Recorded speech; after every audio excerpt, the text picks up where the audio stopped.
देखिए, पिछले 9-10 साल से अरविंद केजरीवाल की नाकामियों का, गलतियों का खामियाजा जो है वो दिल्ली की जनता भुगत रही है।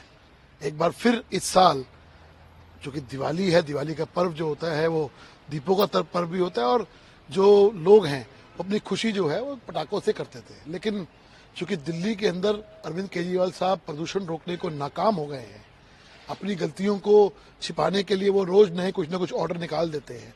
कभी ऑडिबल लाते हैं, कभी कहते हैं स्कूलों की छुट्टी है, कभी गाड़ी ऑफ इंजन ऑन, जो भी कहानी उनकी होती है। कभी पराली को कहते हैं हमने रोकने के लिए घोल ले आए। ये तमाम जो स्टॉप गैप अरेंजमेंट कर रहे हैं, अब कह रहे हैं जी आप पटाखे मत जलाइए। ठीक है जी, पटाखे नहीं जला रहे, लेकिन एक बात बताइए अरविंद केजरीवाल साहब और गोपाल राय जी, प्रदूषण तो पिछले 15-20 दिन से है।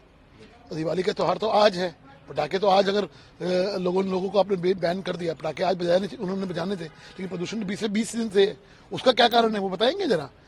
सुप्रीम कोर्ट से झाड़ पड़ने के बाद पराली की घटनाएं एकदम पंजाब की क्यों रुक गई, इस बात का जवाब अरविंद केजरीवाल नहीं देंगे। क्योंकि हम तो शुरू से चिल्लाते हुए आ रहे हैं कि दिल्ली का जो मूल कारण अक्टूबर, नवंबर, दिसंबर का प्रदूषण का है वो पराली है, एमिशन है, व्हीकल एमिशन है और धूल का मिट्टी है।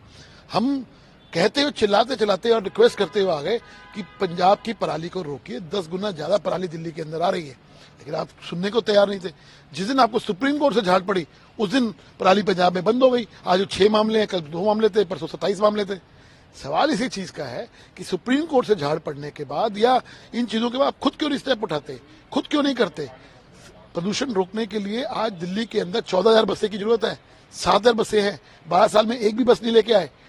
नाकामी आपकी है। धूल मिट्टी को रोकने के लिए आपने मैकेनिकल स्वीपर्स लाने थे, 7 साल से सुनते हुए आ रहे हैं कि आज आ रहे हैं, कल आ रहे हैं, एक भी नहीं आए। सवाल ये है कि आपकी नाकामी हो रही है और जो है दिल्ली वालों की खुशियों को आप दबा रहे हैं, ये हमारा कहना है।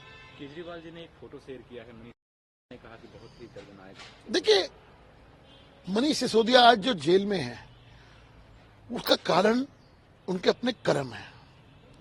भ्रष्टाचार के ऊपर कॉम्प्रोमाइज तो हो नहीं सकता। ये तो हो नहीं सकता कि चूंकि आपकी फैमिली है, चूंकि आप की पत्नी बीमार है, इसलिए आपको करप्शन करने की झूठ मिल जाएगी।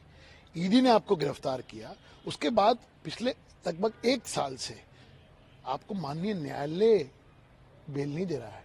आपने ट्रायल कोर्ट में ट्राई कर लिया, आपने हाई कोर्ट में ट्राई कर लिया, आपने सुप्रीम कोर्ट तक में आपने ट्राई कर लिया, लेकिन आपको बिल नहीं मिल रही है। इसका मतलब कहीं ना कहीं प्राइमा फेसी कोर्ट भी कह रहा है कि प्राइमा फेसी कहीं ना कहीं करप्शन हुआ है।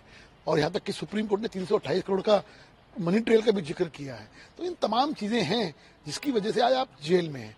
अगर आपको इतना ही अपनी पत्नी से प्यार था और इतना ख्याल था तो आप करप्शन मत करते। कानून को मजबूर ना करते ऐसे स्टेप उठाने के लिए। कानून ने ये स्टेप इसलिए उठाया कि आपने करप्शन किया और प्राइमा फेसी आप पकड़े गए हैं।